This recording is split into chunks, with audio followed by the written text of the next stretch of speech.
26 cases के ऊपर हमने लॉकडाउन किया पाकिस्तान को। सूबों ने खुद रिएक्ट करना शुरू किया। जब वो बाहर से देखते थे तो सारे सूबों ने अपने कदम उठाने शुरू कर दिए। तो एक कोई सेंट्रलाइज्ड प्लानिंग उस वक्त नहीं थी। हमारे पास तो एक ड्यूल प्रॉब्लम है, हम बिल्कुल मुख्तलिफ हैं बाकी मुल्कों से। हमारी तरफ एक हमने लोगों को कोरोना से बचाना है और दूसरी तरफ भूख से बचाना है। कोरोना से मुतालिक पॉलिसी के मामले पर कोई कंफ्यूजन नहीं। 13 मार्च से लेकर अब तक मेरा कोई एक बयान बता दें जिसमें तजाद हो। वजीर आजम इमरान खान का कौमी असम्बली में अपोजिशन को चैलेंज। कहते हैं पहले दिन ही कह दिया था कि लॉकडाउन से गरीब तबका मुतासर होगा। हमें कोरोना के साथ लोगों को भूख से बचाना है। सूबों ने दुनिया को देखकर लॉकडाउन शुरू किया। भारत में लॉकडाउन से 34% आबादी गरीब हो गई। दुनिया के अमीर तरीन शहर न्यूयॉर्क का दिवालिया निकल गया। आज दुनिया कह रही है मसले का हल स्मार्ट लॉकडाउन है।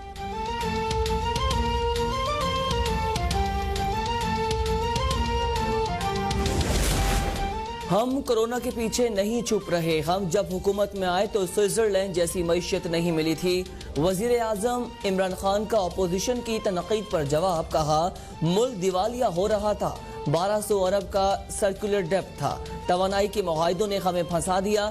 साबिका हुक्मरानों के कर्ज उतारने के लिए दुनिया से पैसे मांगते हुए शर्म आती है, लेकिन क्या करें, हमने 5000 अरब रुपए के कर्ज उतारे। अगर बच्चे भूखे हों तो आप बादशाह की तरह नहीं रह सकते। बैरूनी दौरों पर मेरे, नवाज शरीफ और आसिफ अली जरदारी के अखराजात का मुआवजा करें।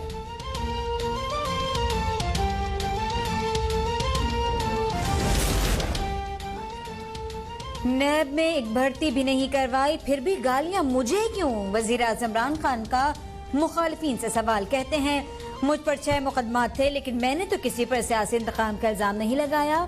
मेरी किसी से दुश्मनी नहीं, लेकिन बिला इम्तियाज एहतसाब के बगैर मुल्क आगे नहीं बढ़ सकता। शुगर स्कैंडल पर लैंडमार्क इंक्वायरी की गई। फॉरेंसिक ऑडिट में 29 अरब रुपए की सब्सिडी निकली। शुगर मिलों ने इस अरसे के दौरान सिर्फ 9 अरब रुपए का टैक्स दिया।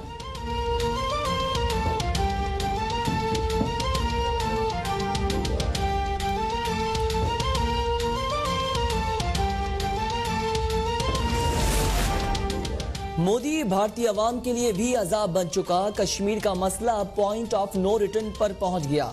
इसे आगे बढ़ने से कोई नहीं रोक सकता। वजीर आजम इमरान खान ने कहा मैंने दुनिया के सामने कश्मीर का मसला उठाया। मसला कश्मीर पर मजीद आवाज उठानी चाहिए थी, लेकिन कंटेनर मार्च का ड्रामा शुरू हो गया। खारजा पॉलिसी हुकूमत की सबसे बड़ी कामयाबी है। आज न किसी की जंग लड़ रहे हैं और ना कोई हमें दोगला कहता है। अमेरिका हमारा इत्तेहादी था, लेकिन बताए बगैर उसने एबटाबाद में उसामा बिन लादेन को शहीद किया।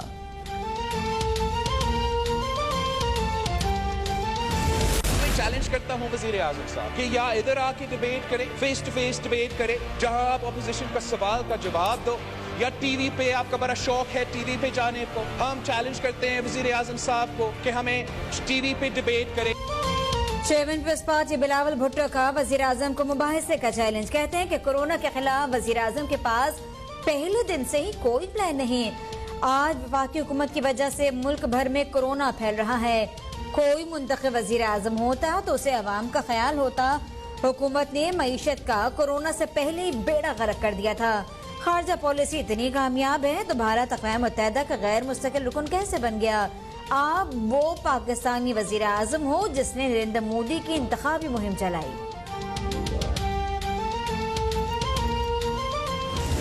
कॉन्फ्रेंस की बात करते हैं तो जहांगीर तरीन आज लंदन क्यों बैठा हुआ है? वो यहाँ कैद क्यों नहीं है?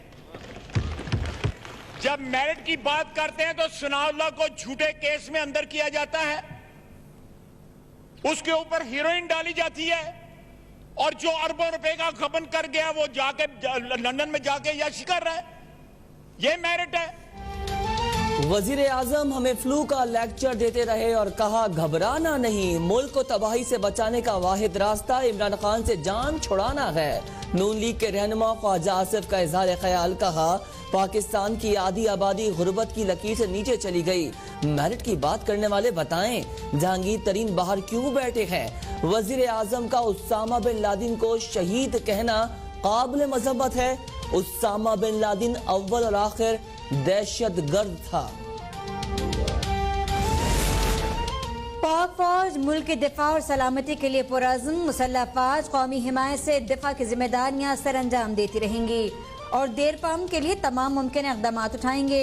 आर्मी चीफ का नेशनल डिफेंस यूनिवर्सिटी इस्लामाबाद में खिताब। कहा, पाक फौज पायदार इक़्तिसादी और समाजी तरक्की के लिए महफूज माहौल फराहम करने की जिम्मेदारी अदा करेगी। चैलेंजेस का मुकाबला करने के लिए तमाम रियासती इदारों को मजबूत बनाना होगा।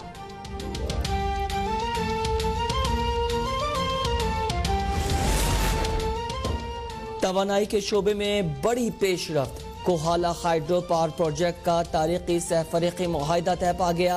मुआहिदे की तकरीब से खिताब में वज़ीर आज़म इमरान खान ने कहा, ये मंसूबा $2.5 अरब की सबसे बड़ी इन्वेस्टमेंट है। दरामदी फ्यूल से बिजली बनाने की वजह से कीमतें बढ़ी। तेल से बिजली बनाने की वजह से माहौल पर भी असर पड़ता है, इसलिए दरामदी फ्यूल के बजाय क्लीन एनर्जी पर तवज्जो दे रहे हैं।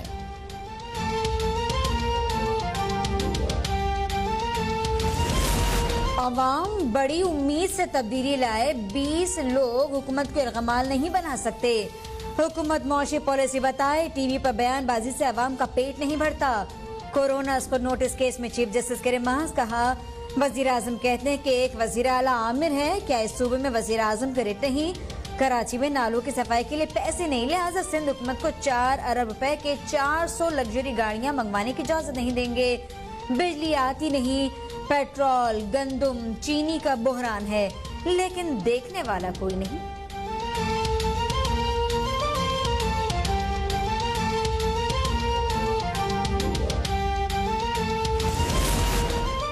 चीफ जस्टिस ने NDMA से N95 मास्क की खरीदारी की तफसीलात तलब कर ली। बोले कि NDMA के काम में शफाफियत नजर नहीं आ रही, लेकिन हर इदारे में NDMA जैसा हाल है। लगता है NDMA NAB के मुतवाज़ी इदारा बन जाएगा। एक निजी कंपनी के लिए N95 मास्क बनाना निहायत अहमियत का हामिल है।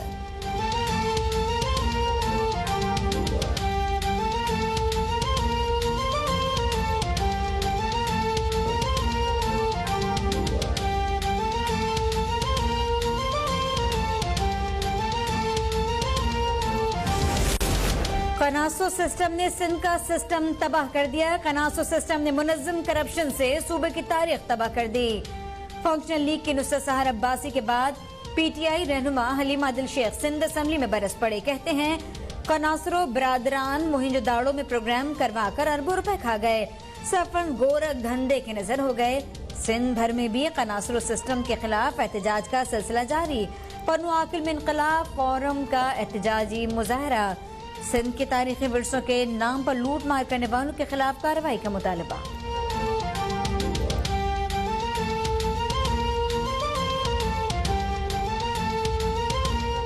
आपने मोहनजोदड़ो के नाम के ऊपर पैसे खा गए, आप भंबोर के नाम पे आपका डिपार्टमेंट पैसे खा गया, उमरकोट किला तबाह कर दिया। गोरख धंधा, अरबों रुपए का गोरख धंधा, रफीक जमाली और ये कनासरो सिस्टम डायरेक्ट डायलिंग है। महकमा सयाहत और सकाफत सिंध में mega corruption scandal. Sindh high court के हुक्म पर मुल्जिम रोशन कनासरो और अकाउंटेंट हाकिम राजोहू ने एंटी करप्शन में तहरीरी जवाब जमा करा दिए। मुल्जिमान की जानिब से असास से छुपाने की कोशिश। रोशन कनासरो ने अपनी आमदन हाकिम राहोजो से भी कम जाहिर कर दी। रोशन कनासरो और हाकिम राहोजो ने सवालनामे में हक़ाइक़ छुपाकर इल्जाम शिकायत कुनंदा पर लगा दिया। सिविल एविएशन पैसे लेकर पायलट को लाइसेंस जारी करती है। कराची तैयारा हादसे का सारा मलबा पायलट और एयर ट्रैफिक कंट्रोलर पर डाल दिया गया। जस्टिस काजी फायजीसा को धमकियां आमेज वीडियो पर BS को नोटिस। सुप्रीम कोर्ट का 2 रुकनी बेंच कल समाअत करेगा।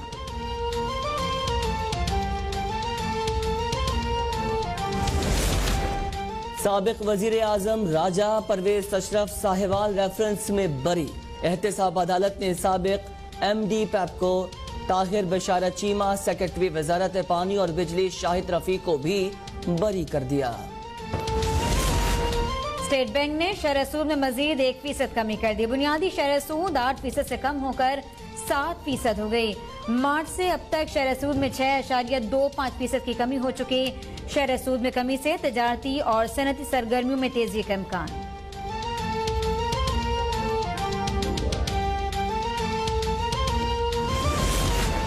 खैबर पख्तूनख्वा असेंबली के बाहर का इलाका मैदान जंग बन गया।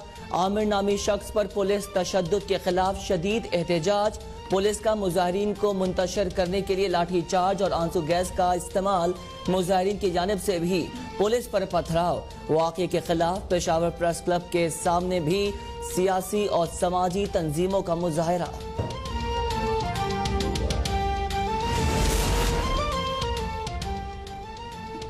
पेशावर के थाना तहकार में नौजवान पर तशद्दुद में मुलव्विस 4 एहलकारों का जिस्मानी रिमांड मंजूर।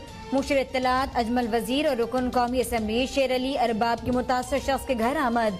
अहले खानों को इंसाफ फराम करने की यकीन दहानी। कहा कि वजीर आला महमूद खान किसी सूरत इंसाफ पर समझौता नहीं करेंगे। अदालती तहकीकात 1 माह में मुकम्मल करके रिपोर्ट पब्लिक की जाएगी।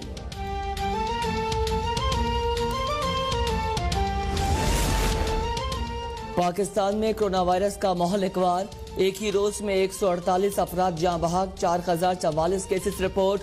अमवात 3903 हो गईं। 1,92,970 मुतासिर। 81,000 से जायद मरीज सेहतयाब। वजीर रेलवे शेख रशीद अहमद का कोरोना टेस्ट मनफी आ गया। आज मिलिट्री हॉस्पिटल रावलपिंडी से घर मुंतकिल हो जाएंगे।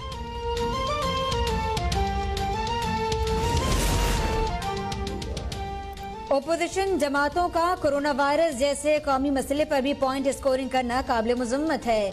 वजीर आला पंजाब उस्मान बुज़दार कहते हैं कि कोरोना वबा के बायस पाकिस्तान समेत पूरी दुनिया नए दौर में दाखिल हो चुकी।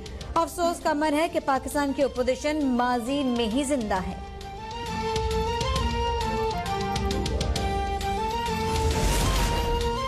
वजीर आला पंजाब की जेर क़यादत पहली दफा बजट की तैयारी में अवामी राय को मुकद्दम रखा गया। वजीर इत्तलात पंजाब फैयाजुल हसन चौहान कहते हैं 11 शोबों में अवामी राय के हिसाब से फंड्स मुख्तस किए गए। वजीर आजम इमरान खान नौजवान नस्ल को पाकिस्तान का असल सरमायादार समझते हैं। यही वजह है कि मौजूदा बजट में नौजवान नस्ल को खुसूसी अहमियत दी गई है। एमक्यूएम पाकिस्तान ने सिंध का बजट मुस्तरद कर दिया। मुत्तहदा के अरकान का सिंध असम्बली इजलास से वॉकआउट। असम्बली के अहाते में एहतजाज। कुंवर नवीद जमील कहते हैं कि शहरी इलाकों को बजट में नजरअंदाज किया गया। ये बजट आपको मुबारक हो। वजीर इत्तलात सिंध नासिर हुसैन कहते हैं लगता है दोस्तों ने बजट दस्तावेज को पढ़ा ही नहीं। कराची की स्कीमें 100 अरब से जायद की हैं।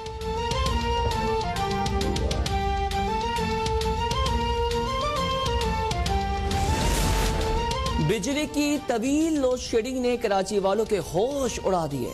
शदीद गर्म मौसम में 8 से 14 घंटे की लोड शेडिंग ने जीना हराम कर दिया। शहरियों का सिंध और वफाकी हुकूमत से फौरी नोटिस लेने का मुतालबा। सिंध असम्बली का इजलास शुरू होते ही बिजली चली गई।